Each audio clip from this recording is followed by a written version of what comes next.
Bismillahirrahmanirrahim. Assalamualaikum warahmatullahi wabarakatuh. Selamat pagi, mahasiswa D4 K3 Universitas Balikpapan yang berbahagia. Kita berjumpa lagi di pertemuan ketiga mata kuliah Kesja. Saya harap Anda semua dalam keadaan sehat dimanapun saat ini berada ya di masa pandemi seperti ini. Nah, setelah pertemuan lalu saya berbicara tentang pengantar Kesja. Pada hari ini saya akan menyampaikan materi psikologi keselamatan kerja. Nah, pada kesempatan kali ini kita akan membahas ruang lingkup atau wawasan psikologi industri, ya, yaitu definisi atau batasan, latar belakang dan sejarah perkembangan, peranannya dalam perusahaan, dan faktor psikologis dalam bekerja. Nah, kita sering mendengar istilah psikologi, ya, atau sering dihubungkan dengan stres. Gitu ya.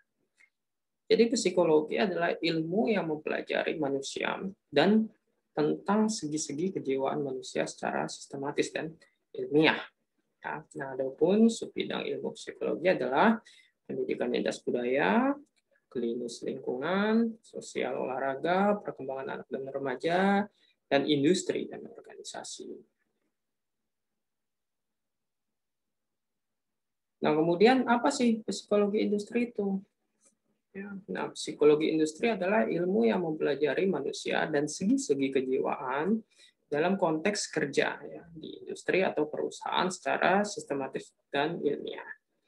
Jadi tetap mempelajari manusia dan tentang segi-segi kejiwaan, tapi sudah dikhususkan dalam konteks kerja. Nah, sebagai latar belakang, kenapa perlu psikologi industri? Jadi untuk pemecahan masalah-masalah penting yang berkenaan dengan tenaga kerja dalam industri. Dunia industri mampu menggunakan prosedur yang tepat untuk memecahkan masalah-masalah kemanusiaan dalam perindustrian. Nah, karyawan merupakan kelompok yang memiliki moralitas dan motivasi kerja tertentu. Ini peran psikologi industri dalam perusahaan.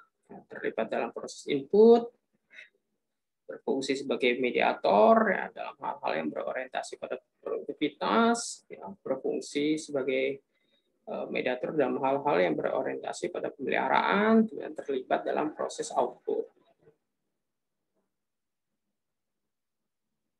Dan bukti evidence based hasil penelitian terhadap para HRD manajer menunjukkan bahwa lebih dari 50% responden itu menyebutkan psikologi industri dan organisasi itu memberikan peran penting pada area-area seperti pengembangan, manajemen SDM. 30% lagi memandang hubungan industrial sebagai area kontribusi. Nah, lainnya menyebutkan desain struktur organisasi dan desain pekerja. Jadi besar untuk porsi dari psikologi industri dan organisasi ini. Nah, Anda harus pahami bahwa ada faktor psikologis dalam bekerja. Nah, ya mungkin di sini sudah ada yang bekerja, ya kuliah sambil bekerja, atau dulu pernah bekerja ya, kemudian berhenti karena kuliah. Ya. Jadi ada perasaan atau persepsi yang khusus bila bekerja. Ya tidak mesti bekerja juga ya. Saat kuliah ini pun Anda pasti merasakannya. Ya. Misalnya bangun pagi, ya, habis bangun tidur gitu ya, merasa tidak semangat gitu ya, aduh katanya apa kuliah lagi hari ini ya, gitu ya, aduh dimarahin lagi hari ini ya. Padahal tidak ada yang salah dengan kuliah ya, dan tidak pasti akan dimarahi hari itu. Gitu ya. Tapi setiap individu itu berbeda-beda. Nah, dalam psikologi yang membedakannya adalah derajat dan persepsinya terhadap pekerjaan itu. Ya, contohnya ada mahasiswa yang kurang beruntung secara ekonomi. Ya. Dia akan mempunyai derajat yang tinggi pada dirinya. Ya, dia bisa kuliah. Ya, di mana mungkin teman-teman yang nasibnya sama tidak akan pernah bisa kuliah. Ya. Kemudian akan timbul persepsi bahwa sesulit-sulitnya kuliah tetap lebih beruntung ya, dibandingkan harus gelandangan di jalan misalnya, ya, atau ngemis di lampu merah. Gitu. Nah, Ini yang membuat dia lebih tahan terhadap keadaan dibandingkan teman-teman lainnya. Nah, sekarang sebaliknya, misalnya ada orang yang selalu cemas, ya, menyalahkan, ya, tidak puas, ya, dan sebagainya, yang secara kejiwaan sudah mulai ada perubahan perasaan. Nah, rasa khawatir ini akan menyebabkan ketegangan. Nah, sudah sampai berefek kepada fisiknya, ya, seperti dari otot, gitu ya, mudah lelah, ya, tidak fokus, gitu ya, gangguan tidur, ya, tidak happy lagi, ya, tidak antusias mengerjakan hobi-hobinya dan sebagainya. Ya, lama kelamaan akumulasi ketegangan ini akan lebih besar, ya, daripada kemampuan fisiknya. Nah, ini akhirnya menjadi sakit. Ya, bisa nyeri perut, ya, sakit kepala, tidak bisa bangun, ya, demam, gitu. Dan ujung-ujungnya adalah absenteisme, ya, atau kealpaan. Ya, sering izin sakit, ya, tidak pernah masuk tepat waktu, ya. Nah, ini yang berbahaya karena menyebabkan menurunnya produktivitas. Nah, kemudian ada faktor lain di luar tempat kerja, ya, misalnya hubungan keluarga, ya, sosial, ya, ketidaksesuaian antara individu dengan lingkungan kerja. Nah, sebelum kita melakukan pengendalian di tempat kerja, penting bagi kita untuk mengetahui latar belakang manusia bekerja. Ya. Jadi ada yang untuk pemenuhan kebutuhan dasar, ya, sebagai makhluk sosial, gitu ya, sebagai unsur ekonomi, sebagai makhluk berbudaya, ya, kerja yang luhur dan terhormat, dan sebagai makhluk yang berketuhanan, ya, bekerja untuk ibadah. Nah, mengapa penting? Ya, karena ini bisa menentukan motivasi pekerja tersebut. Contoh, untuk pekerja nomor satu, ya, dia bekerja karena tuntutan hidup. Dalam arti lain mencari uang, ya kan? Jadi kerjanya semata untuk pemenuhan itu. Ya, jadi gaji 5 juta, maka kerjanya juga 5 juta. Ya, gitu. Jadi tidak bisa, ya. Gaji 3 juta dituntut untuk bekerja yang levelnya 5 juta. Nah, jadi dia tidak akan mau lembur atau bekerja lebih lama bila tidak ada upahnya. Ya. Jadi ketika Anda membuat program Kesja, misalnya olahraga sebelum bekerja, ya, jadi Anda bikin program olahraga di perusahaan kerjanya jam 7 pagi. Ya, setengah 7 Anda suruh pekerja datang lebih awal untuk senam bersama. Ya, kira-kira datang nggak pekerja yang tipe nomor 1 ini? Nggak akan datang dia.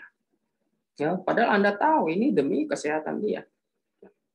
Ini penting untuk menunjang produktivitas, misalnya, dan sebagainya. Anda sudah sampaikan pentingnya, prioritas, bla bla bla bla, nggak akan didengar, ya. Kecuali ada kompensasinya. Ya. Nah, begitu juga untuk pekerja tipe nomor 2, ya. Dia lebih semangat, ya, bila bekerja dalam kelompok. Dia akan menurun performa kerjanya kalau ditempatkan di pekerjaan belakang meja. Ya, misalnya ngecek dokumen, ya, input data di komputer, walaupun gajinya besar, ya, walaupun gajinya besar, dia akan lebih happy kalau bekerja sebagai misalnya trainer, ya, safety officer lapangan, ya, yang ketemu banyak orang dan sebagainya. Nah, biasanya orang-orang dengan tipe-tipe ini yang bisa kita ajak kerjasama dalam program yang berbasis orang banyak. Nah, jadi Anda harus jeli untuk melihat ini. Ya. Jadi di bagian ini kira-kira siapa ya orang yang secara sosial lebih dominan, gitu ya. Lihat yang paling aktif, gitu, yang paling cerewet, gitu ya, paling kritis, ya, punya pengikut. Ya. Nanti Anda tinggal pegang aja orang ini sebagai motor. Ya. Jadi dalam tanda kutip dimanfaatkan gitu sebagai penggerak program Anda. Ya, akan lebih berhasil. Kemudian pekerja tipe nomor 3, ya, unsur ekonomis yang dia lihat. Ya, dia kerja mempunyai pertimbangan. Misalnya kalau kerja shift akan menguntungkan dibandingkan menjadi manajer, ya, yang kerjanya working hours, ya. Senin sampai Jumat jam 7 pulang jam 4 gitu, ya. Gitu. Padahal mau dijadikan manajer gitu, ya. Tapi dia berpikir ekonomis. Gitu, ya. Nah, sebaliknya juga dia melihat kalau kerja shift dia akan kehilangan waktu dengan keluarga. Ya, tidak bisa mengantar anak sekolah ya kalau dapat shift malam ya, tidak bisa tidur kalau dapat shift malam dan pertimbangan lainnya. Ya, sehingga dia akan memilih kerja working hours ya, walaupun mungkin gajinya lebih kecil. Ya. Jadi ketika Anda membuat program-program yang menurut Anda menurut mereka itu tidak ekonomis ya, maka program Anda itu tidak akan diikuti. Ya. Padahal ada bonus uang tuh, misalnya seperti itu.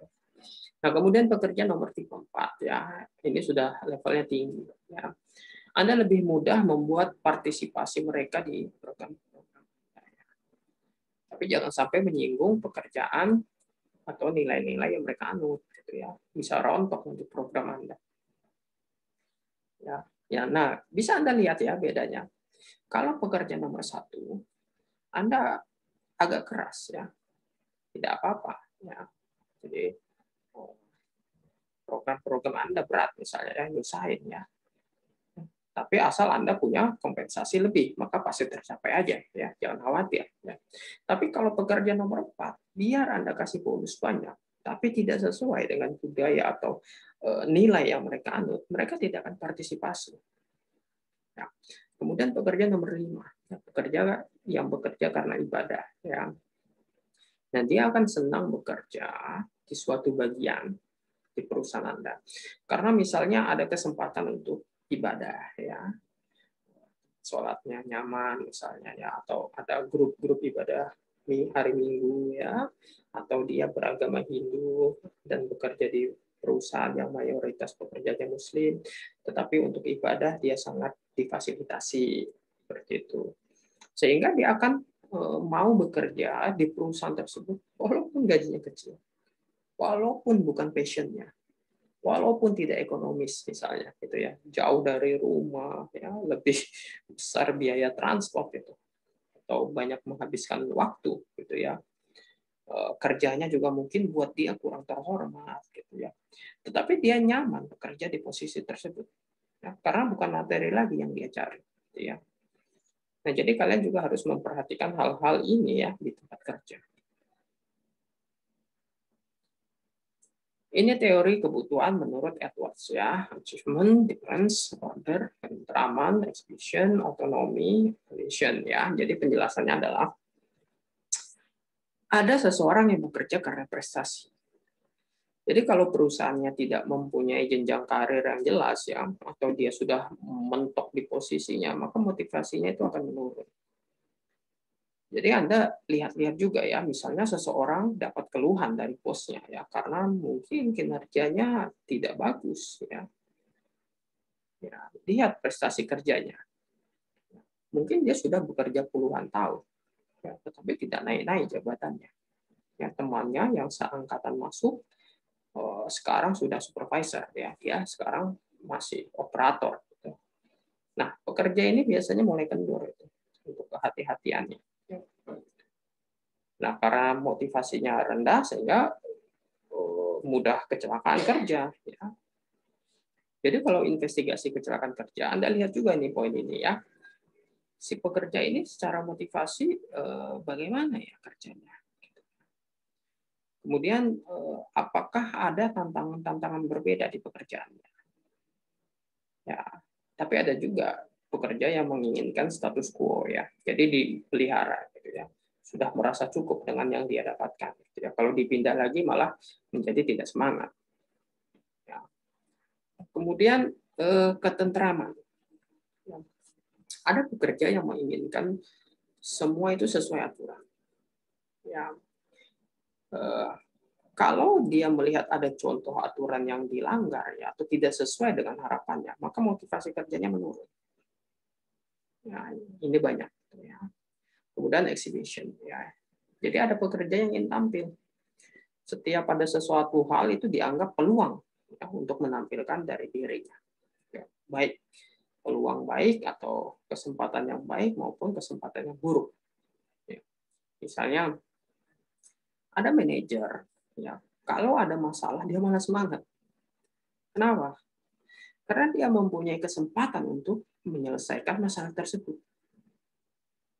Ya, Karena nanti ada juga contoh pimpinan yang kalau ada masalah malah menghindar dia. Yang penting tentram. Ya. Kemudian autonomi. Ya. Ada pekerja yang motivasi kerjanya tinggi kalau diberi kewenangan untuk mandiri. Ya.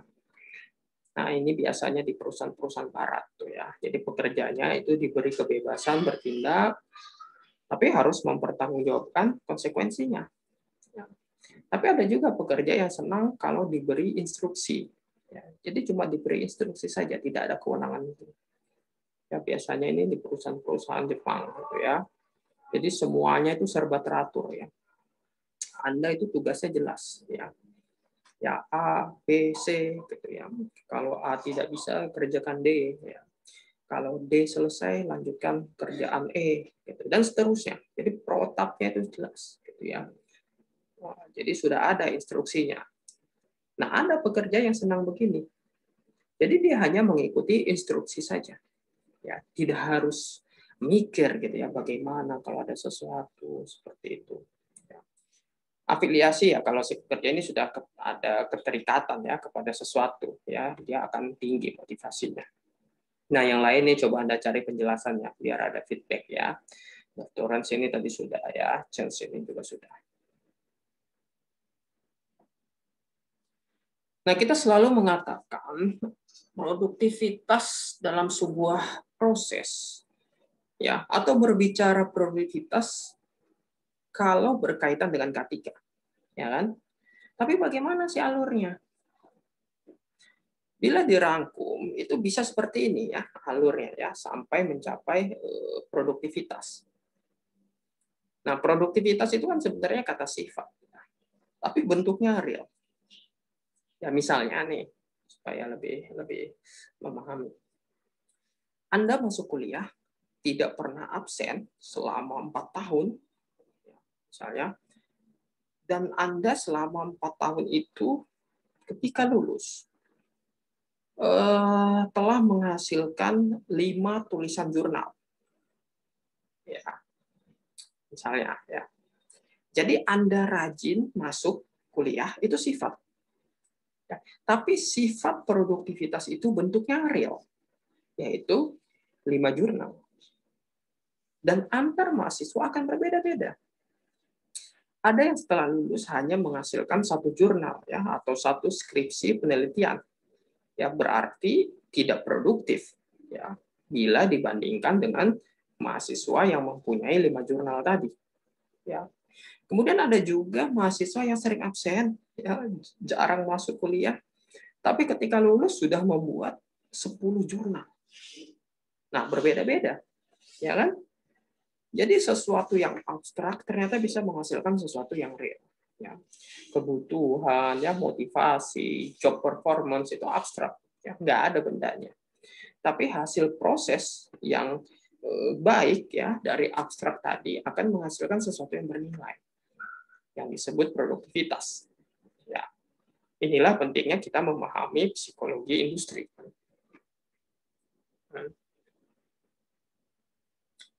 Tadi kita sudah berbicara tentang kebutuhan dan motivasi ya. Tetapi ada profil karakteristik pekerja yang sukses ya, secara psikologis. Jadi ketika nanti Anda berada di suatu perusahaan, Anda harus perhatikan orang-orang yang mempunyai ciri-ciri ini. Ya. Pertama, self-confidence. Ya. Ciri-ciri orang yang memiliki self-confidence, ya, dia tidak mementingkan diri sendiri. Ya. Kemudian dia juga cukup toleran, ya, cukup berambisi, ya, tidak perlu dukungan orang lain, ya, tidak berlebihan, optimistik, ya, dan dia mampu bekerja secara efektif untuk self confidence. Kemudian originality, ya. Nah, ciri-ciri keterampilan berpikir yang orisinil ini dia mampu melahirkan ungkapan yang baru dan unik, ya. Dia memikirkan cara yang tidak lazim ya untuk mengungkapkan diri, ya. Dia mampu membuat kombinasi-kombinasi yang tidak lazim ya dari bagian-bagian atau unsur-unsur gitu ya. Jadi original ya. Kemudian task oriented. Nah, cirinya adalah sistem kontrol yang kuat ya untuk memastikan bahwa tenggat ya atau target itu terpenuhi. Nah, ciri lainnya juga adalah dia cenderung memberikan contoh ya untuk orang-orang task oriented. Ya. Tapi ada kekurangan dari orang-orang yang task oriented ini. Ya, dia cenderung tidak berpikir banyak tentang kebutuhan, ya, tentang kesejahteraan, ya, tentang ketentraman kerja tim. Nah, dalam level akut, anggota tim itu bisa mengalami demotivasi, ya. Dan hal itu tentu kontraproduktif, ya kan? Kita pengennya produktif padahal. Ya. Makanya task oriented ini kadang-kadang dianggap juga sebagai lawan dari people oriented. Ya. Kalau people oriented ini biasanya dia peduli tentang kebutuhan, ya, sehingga dia nanti akan membentuk suatu kepercayaan yang kuat. Dia lebih mementingkan suasana lingkungan kerja yang positif, ya. Karena individu merasa didorong untuk maju. Nah, tetapi menurut saya, task oriented dan people oriented itu bukan saling bertabrakan, ya, tapi saling sinergi sebenarnya.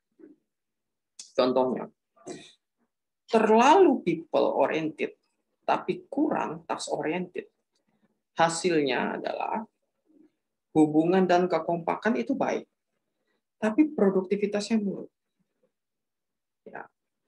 Nah, kemudian terlalu task oriented tapi kurang people oriented, hasilnya kinerja dan produktivitasnya baik, ya, tapi kompaknya gak bagus. Nah, kalau kurang people oriented, kurang task oriented, nah itu hubungan dan kekompakannya buruk, kinerja dan produktivitasnya buruk juga. Ya. Jadi harus seimbang ya antara task oriented dan people oriented ya, itu yang ideal. Jadi hasilnya kinerja dan produktivitasnya baik ya, hubungan dan kekompakan timnya juga baik ya. Future oriented ya, ini maksudnya mempunyai visi dalam bekerja ya. Jadi langkah-langkah yang dilakukan itu sudah dipikirkan matang-matang ya. Plan A-nya, plan B-nya ya, plan C-nya lah gitu ya. Risk taking ya, cirinya adalah mengambil risiko dengan penuh perhitungan ya dari sebuah ketidakpastian ya. Karena perusahaan juga penuh dengan ketidakpastian gitu ya.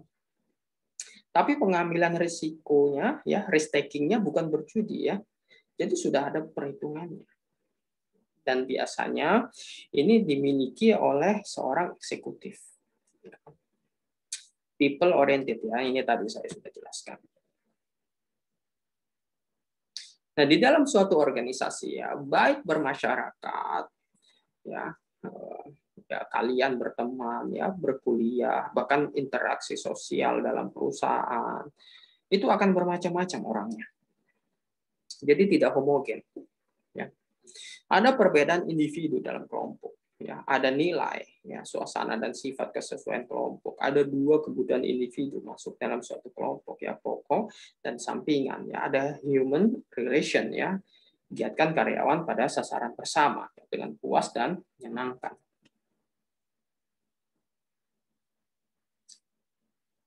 Yang perlu dilakukan adalah bagaimana pembagian tugas, ya, cara kerja hubungan antara individu, teamwork yang solid, ya, moralitas kerja yang tinggi, relasi antar manajer dengan karyawan, ya.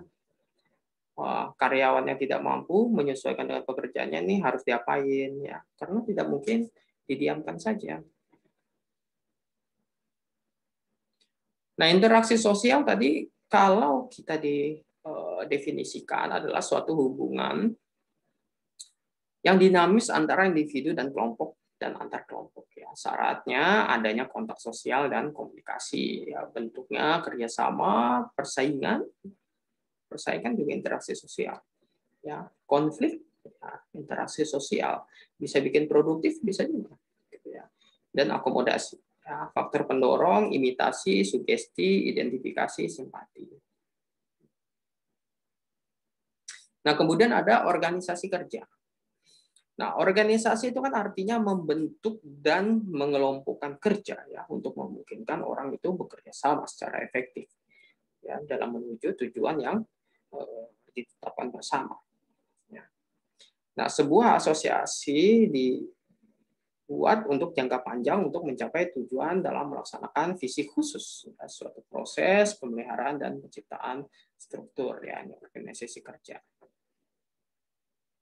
Nah, prestasi kerja ya. Prestasi kerja atau kinerja itu diartikan sebagai suatu keberhasilan dari suatu individu ya, dalam tugas ya, dalam pekerjaannya.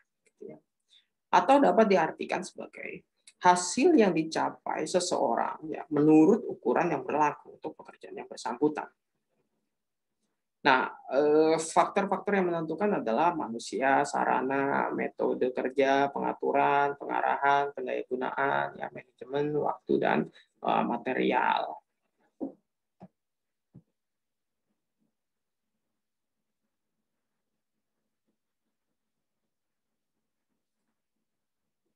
Lima fungsi manajemen ya. Fungsi manajemen ini kan merupakan elemen-elemen dasar ya yang selalu melekat dalam proses manajemen dan dijadikan acuan manajer dalam melaksanakan kegiatan perusahaan. Ya. Nah, fungsi manajemen yang paling mendasar adalah ini ya, perencanaan ya, planning, pengorganisasian ya, organizing ya, penyusunan, staffing, kemudian pengarahan, leading atau directing ya, pengawasan ya, controlling gitu. Nah, perencanaan ini artinya proses pemilihan atau penetapan tujuan organisasi dan penentuan berbagai strategi yang dibutuhkan untuk mencapai tujuan. Nah, perencanaan. Kalau pengorganisasian ini pembagian tugas yang akan dikerjakan ya serta pengembangannya gitu ya. Pengembangan struktur organisasi yang sesuai dengan tujuan ya supaya si pekerjaan tadi ini bisa diselesaikan dengan baik ya. Staffing ya atau penyusunan ini adalah biasanya terkait dengan personalia gitu ya. Kegiatannya itu merekrut tenaga kerja ya, mengembangkan tenaga kerja untuk memperoleh pekerja yang efektif ya, kemudian akan mengisi jabatan-jabatan yang kosong ya dalam suatu organisasi ya. Nah, ini biasa oleh bagian HRD ya atau SDM.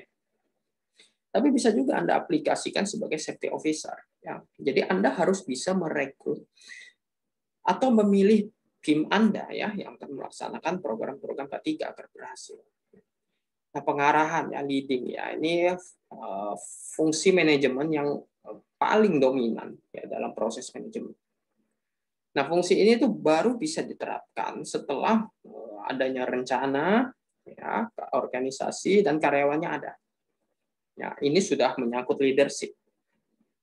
Ya, bagaimana membuat orang lain itu mengikuti keinginannya ya dengan menggunakan kekuatan pribadi atau kekuatan kekuasaan jabatannya gitu ya secara efektif dan pada tempatnya gitu ya demi kepentingan jangka panjang perusahaan ya.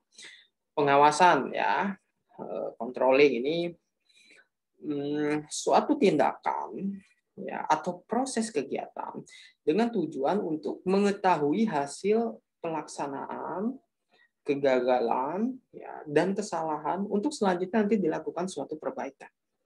Juga pencegahan ya supaya tidak terulang kesalahan yang sama.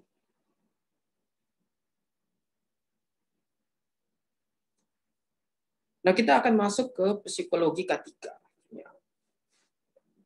Kerja adalah aktivitas baik fisik maupun mental yang dasarnya adalah bawaan dan mempunyai tujuan, yaitu mendapatkan kepuasan. Ya. 3 unsur dalam bekerja, kegiatan sosial, menghasilkan sesuatu, dan bertujuan penuhi kebutuhan. Ya. Nah, 3 unsur ini kan sudah kita bahas di atas tadi. Ya. Bagaimana interaksi, output produktivitas, ya, dan motivasi kebutuhan, ya, itu bermacam-macam.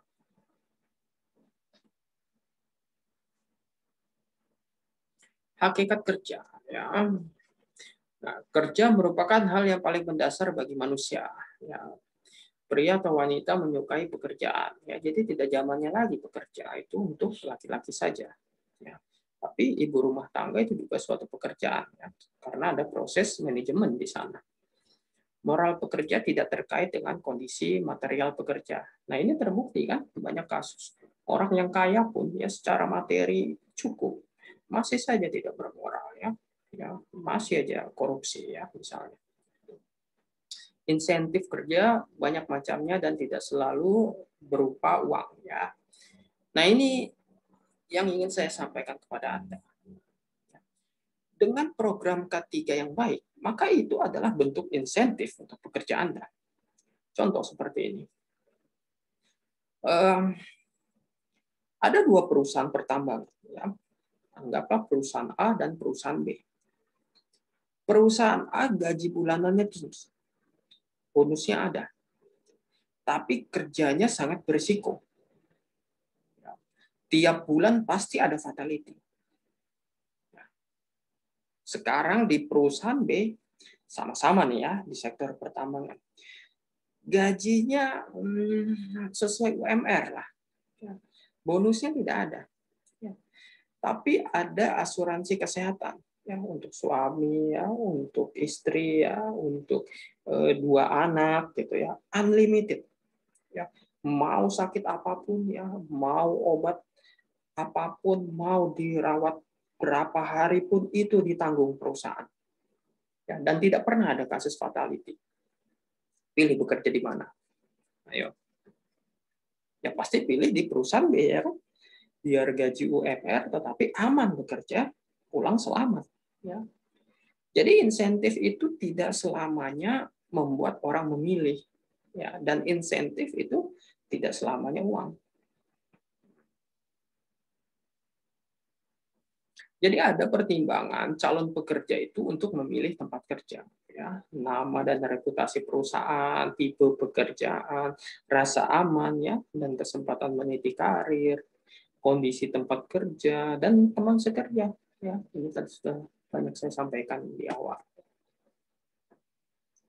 Ini adalah definisi-definisi dari istilah yang sering dipergunakan dalam psikologi kerja, ya, di sebuah perusahaan.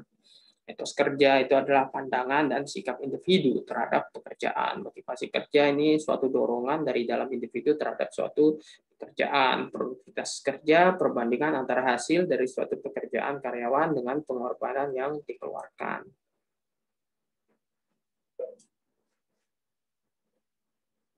Nah, secara ringkas inilah keinginan-keinginan karyawan terhadap kerjaannya, ya.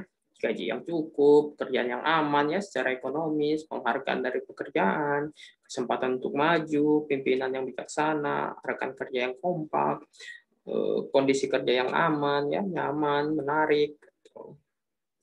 Dan posisi Anda nanti di perusahaan itu sangat penting. K3 itu harus menjadi penggerak dalam mengakomodir keinginan karyawan, ya, terhadap perusahaan. Jadi Anda itu posisinya enak tengah, ke atas ke manajemen itu mudah, gitu ya, karena manajemen tahu K3-nya dari Anda.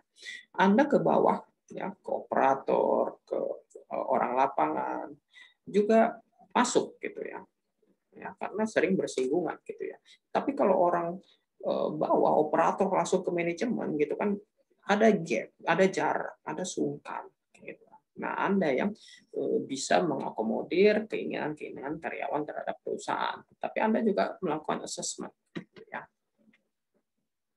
Nah, ini faktor yang mempengaruhi kepuasan kerja. Bagaimana individu mereaksi lingkungannya, hal yang diragukan dalam penyesuaian dengan orang lain, ya, kondisi pekerjaan yang berhubungan dengan kecakapan, ya, keagamaan yang bersangkutan, ya, kesetiaan, pekerja dianggap atau disamakan, kemudian pekerja dianggap sebuah unit atau individu terisolir atau tidak, gitu ya. Jadi ingat, semakin seorang pekerja itu merasa puas dalam bekerja, maka dia akan semakin produktif kerjanya. Ya, ini artinya akan meminimalkan kecelakaan kerja, ya, dan PHK. Nah, bagaimana upaya menciptakan motivasi kerja? Yang bisa dilakukan adalah memberikan penghargaan terhadap pekerjaan, ya, perhatian yang tulus terhadap karyawan, ajakan partisipasi aktif, ya, hapus disiplin besi dari atasan, perbaikan moral karyawan, perbaikan kondisi kerja, kesempatan kemukakan keluhan, pemberian uang. Ya. Nah, walaupun nanti Anda berada di lapangan, jadi harus disampaikan juga kepada manajemen hal-hal yang misalnya ada masalah di lapangan. Ya, dan suatu hari pun Anda pasti akan sampai ke level manajerial. Ya, kan tidak selamanya juga menjadi officer, ya, karena ada jenjang karir. Gitu. Jadi harus diingat bagaimana program-program untuk upaya menciptakan motivasi kerja, ya, dimanapun level Anda nanti berada. Gitu ya. Nah, mungkin cukup dari saya ya. Terima kasih atas perhatian Anda menyelesaikan kuliah sampai akhir. Tetap semangat ya dan jaga kesehatan. Jumpa lagi di pertemuan berikutnya. Ya, assalamualaikum warahmatullahi wabarakatuh.